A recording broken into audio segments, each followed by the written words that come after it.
ನಮಸ್ಕಾರ ರೀಪ ಎಲ್ಲರಿಗೂ. ಕರ್ನಾಟಕ ರಾಜ್ಯದಾಗ ಮಳೆಯ ವಾತಾವರಣ ಭಾಳ ಚಂದ ಆಗತೈತಿ. ರೈತಾಪಿ ಜನರು ಖುಷಿ ಪಡ್ಬೇಕಂದ್ರೆ ಮಳೆರಾಯ ಬರಬೇಕು. ಆ ರೈತ ಮುಗುಳು ನಗಬೇಕು, ಬುತ್ತಿ ಗಂಟು ಕಟ್ಕೊಂಡು ಹೋಗಿ ಬಿತ್ತಾನ ಮಾಡುವಂಥ ದೃಶ್ಯಗಳು ಎಷ್ಟು ಚಂದ ಅನ್ನಿಸ್ತಾವಲ್ರಿ. ಆದರೆ ಅದೇ ಮಳೆರಾಯ ಬರಲಿಲ್ಲ ಅಂದ್ರೆ ಆ ಕಣ್ಣೀರು ಹರಿಸ್ತಾನ ರೈತ. ಅವನ ಪರಿಸ್ಥಿತಿ ಕೇಳೋರು ಯಾರು, ಗೋಳು ಕೇಳೋರು ಯಾರು? ರೈತರಿಗೆ ಏನು ಭದ್ರತೆ ಐತ್ರಿ, ಏನು ಇನ್ಶೂರೆನ್ಸ್ ಐತೋ ಏನೈತೋ, ಬೆಳೆ ಹಾಳಾತು ಮಳೆ ಹೋತು ಅಂದ್ರೆ ಪ್ರತಿಯೊಂದು ವಸ್ತುಗೆ ಇವತ್ತು ಗ್ಯಾರಂಟಿ ಐತಿ. ಆ ತಿನ್ನುವ ಕೈಪಲ್ಯ ಬೀದಿಯಲ್ಲಿ, ಕಾಲಲ್ಲಿ ಹಾಕುವ ಚಪ್ಪಲಿ ಶಾಪಲ್ಲಿ. ಏನ್ರಿಪ್ಪ ಇದು? ರೈತ ಬೆಳೆದಂಥ ಬೆಳೆ ರಸ್ತೆಯಲ್ಲಿ, ಕಾಲಲ್ಲಿ ಹಾಕುವ ಚಪ್ಪಲು AC ಶಾಪಲ್ಲಿ. ಹೆಂಗೆ ಅನಿಸ್ತೈತಿ? ಯಾಕೆ ರೈತನ ಕೆನಕಾಕತ್ತೀರಿ? ಆ ರೈತನ ಕೆಣಕಿ ನೀವು ಶಾಪ ತೊಗೊಳಕತ್ತೀರಿ. ಅದಕ್ಕೆ ಇವೆಲ್ಲ ಅನಾಹುತಗಳು ಆಗಾಕತ್ತಾವು, ಯುದ್ಧಗಳು ನಡೆದಾವು, ಯಾವ ಸಾಮರಸ್ಯಗಳು ಬರ್ತಾ ಇಲ್ಲ. ಅನ್ನ ತಮ್ಮಂದಿರ ಜಗಳ, ವೈಷಮ್ಯ, ದ್ವೇಷ, ಕ್ರೋಧ, ಆಕ್ರೋಶ, ನಾ ಹೆಚ್ಚು ನೀ ಹೆಚ್ಚು, ಸ್ವಾರ್ಥತೆ, ನಾ ಬೆಳಿಬೇಕು, ನಾ ರಾಜಕಾರಣ ಬರಬೇಕು, ಯಾವುದರೇ ಒಂದು ಸಂಘಟನೆಯಿಂದ ಮೇಲೆ ಬಂದು ವಾಮ ಮಾರ್ಗ ಹಿಡಿದು MLA ಆಗಬೇಕು. ಆಗಾಕ ವಿಚಾರ ಮಾಡತ್ತೀರಲ್ರಿ? ಆಗೋದಿಲ್ಲ. ಒಳಗೊಂದು ಹೊರಗೊಂದು ನೀವು ಅನ್ಯಾಯದಿಂದ, ವಾಮ ಮಾರ್ಗದಿಂದ ಯಾರನ್ನೋ ಯಮಾರಿಸಿ ದಿಢೀರ್ ಶ್ರೀಮಂತರಾಗುವ ಕನಸು ಕಂಡ್ರೆ ಆ ರೈತನಿಗೆ ಮಾಡಿದ ಅನ್ಯಾಯ ಆಗತೈತಿ. ಆ ರೈತನ ಕಣ್ಣೀರು ಒರೆಸವ್ರು ಯಾರು?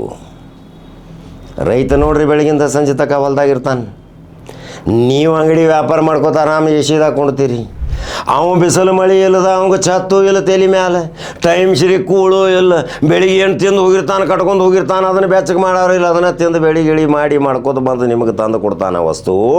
ಆ ರೈತನಿಗೂ ಭದ್ರತೆ ಕೊಡಬೇಕಲ್ರಿ? ಕೊಡೋರು ಯಾರು? ಯಕ್ಷ ಪ್ರಶ್ನೆ. ರೈತರು ಹೋರಾಟಕ್ಕೆ ಬರಬಾರ್ದಂತೆ ಒಂದು ಯೋಜನೆನ ನಿರ್ಮಾಣ ಮಾಡುವಂಥ ರಾಜಕಾರಣಿಗಳು ಶಕ್ತಿ ಐತಿರಲ್ಲ. ರೈತ ಯಾವಾಗಲೂ ಸ್ಟ್ರೈಕ್ ಮಾಡಬಾರ್ದು, ನಿಷೇಧ. ರೈತ ಅಂದು ತನ್ನ ಮನವಿ ತೊಗೊಂಡು ಯಾವುದೇ ಅಧಿಕಾರಿ ಹತ್ರ ಹೋಗಬಾರ್ದು, ನಿಷೇಧ. ರೈತನ ಮನೆಗೆ ಬರಬೇಕು ಸರ್ಕಾರ. ಏನೈತಿ ನಿಂದ ದೂರ, ಏನೈತಿ ನಿಂದ ದುಃಖ ದುಮ್ಮಾನ, ಏನೈತಿ ನಿಂದ ಸಮಸ್ಯೆ ಅಂತೇಳಿ ಸರ್ಕಾರ ಬರಬೇಕು ರೈತನ ಮನೆಗೆ. ರೈತ ಯಾಕೆ ಹೋಗ್ಬೇಕ್ರಿ ಇವ್ರ ಮನೆಗೆ, ಇವ್ರ ಕಚೇರಿಗಳಿಗೆ? ಇದು ಶಾಪ, ರೈತನ ಶಾಪ. ಇನ್ನು ಮುಂದೆ ಹತ್ತುವುದು. ಅದಕ್ಕಾಗಿ ಪ್ರತಿಯೊಂದು ವಸ್ತುಗಳಲ್ಲಿ ಕೊರತೆ ಯಾಕಾಗತೈತಿ, ಬೆಲೆ ಏರಿಕೆ ಯಾಕಾಗತ್ತವ, ಅದು ಒಂದು ಶಾಪ.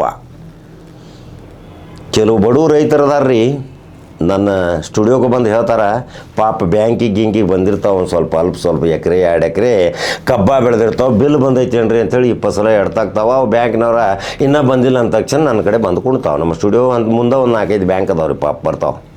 ಕೇಳ್ತಾನ, 8 ವರ್ಷದಿಂದ 3 ಎಕರೆ ಐತಿ ಯಪ್ಪ ಅಂಥೇಳಿ. 30-40 ವರ್ಷ ಆತ ಅಪ್ಪ ಅಜ್ಜನ ಕಡೆಯಿಂದ 3 ಎಕರೆ ಐತಿ. ಮತ್ತು ನೀ 6 ಎಕರೆ ಯಾವಾಗ ಮಾಡವ? ನೀ ಯಾವಾಗ ಶ್ರೀಮಂತ ಆಗವ? ಮತ್ತು ಕಬ್ಬು ಕಳಿಸ್ದಿ ರೊಕ್ಕ ಏನು ಮಾಡ್ದೆ? ನೋಡು ಕಾಕ, ಕಬ್ಬಿನ ರೊಕ್ಕ ಬರ್ತಾವೆ. ಕಬ್ಬಿನ ರೊಕ್ಕ ಬರುತ್ತಕ್ಕ ಅಂದ್ರೆ ಒಂದು ವರ್ಷದೆಲ್ಲ ಯಾರ್ಯಾರ್ದು ಉದುರಿ ತೊಗೊಂಡಿರ್ತಾನಲ್ಲ, ಗೊಬ್ಬರದ ಒಂದ, ಅರಿವ್ಯ ಒಂದ, ಪಂಚಮಿಗೆ ಬಂದಿರ್ತೈತಿ, ಹೆಣ್ಮಕ್ಳು ಬಂದಿರ್ತಾವ್ರು, ಅವ್ರಿಗೆ ಉದುರಿ ತೊಗೊಂಡಿರ್ತೀನಿ, ಬಂಗಾರ ಅಂಗಡಿ ಸಾಲ ಇದೆಲ್ಲ ಪೇಡ್ ಮಾಡ್ತೀನಿ, ತಿನ್ನಾಕ ಉಣ್ಣಾಕ ಒಂದು ಸ್ವಲ್ಪ ಆಹಾರ ಧಾನ್ಯ ಎಲ್ಲ ತಂದು ಇಟ್ಟಿರ್ತೀನಿ, ಮುಗೀತು. ಇದು ನನ್ನ ಜೀವನ ಐತಿಪ್ಪ. ಎಷ್ಟು ಕೆಟ್ಟ ಅನಿಸೈತಲ್ರಿ? 3 ಎಕರೆದವ 6 ಎಕರೆ ಆಗಲಿಲ್ಲ, 6 ಎಕರೆದವ 12 ಎಕರೆ ಆಗಲಿಲ್ಲ, 50 ಎಕರೆದವ 100 ಎಕರೆ ಆಗಲಿಲ್ಲ. ನಿಜವಾದ ರಾತ್ರಿ ಹಗಲಿ ಆ ಚಿಂತೆಯಿಂದ ಕೊರಿಗೆ ಸಹಿತ ರೈತರಿಗೆ ಎಂದು BP ಶುಗರ್ ಆಗಿದ್ದು ಕೇಳಿರ್ಕಿಲ್ಲ. ಈಗ ಅವ್ರಿಗೆ ಭಾಳ BP ಶುಗರ್ ಆಗತೈತಿ ಪಾಪ. ಯಾಕಾಗತೈತಿ ಹೇಳ್ರಿ? ಅವರು ಶ್ರಮಪಟ್ಟಂಥ ಬೆಲೆ ಇಲ್ಲ. ಆ ಬೆಲೆ ಇಲ್ಲ ಅಂದಮೇಲೆ ಏನಾಗ್ತೈತಿ? ಮಾರ್ಕೆಟ್ಗೆ ಹೋದ್ಮೇಲೆ ನಿರಾಶೆದಾಗಿ ಬರ್ತಾನೆ. ಉಳ್ಳಾಗಡ್ಡಿ ಇಟ್ಟು ಚಂದ ಬೆಳೆದಿರ್ತಾನೆ, ಹೋಗಿನ ಮಾರ್ತಾ ಅಂದ್ಗಳು ಅಲ್ಲಿ ಬೆಲೆ ಕುಸಿದಿರ್ತೈತಿ. ದಲಾಲ ಕೋಟ್ಯಾಧೀಶ ಹಾಕಾನ, ರೈತ ಕೋಟ್ಯಾಧೀಶ ಆಗಿಲ್ಲ. ದಲಾಲ 100 ಎಕರೆ ಜಮೀನು ಮಾಡ್ತಾನೆ, ರೈತ 4 ಎಕರೆ ಮಾಡಿಲ್ಲ.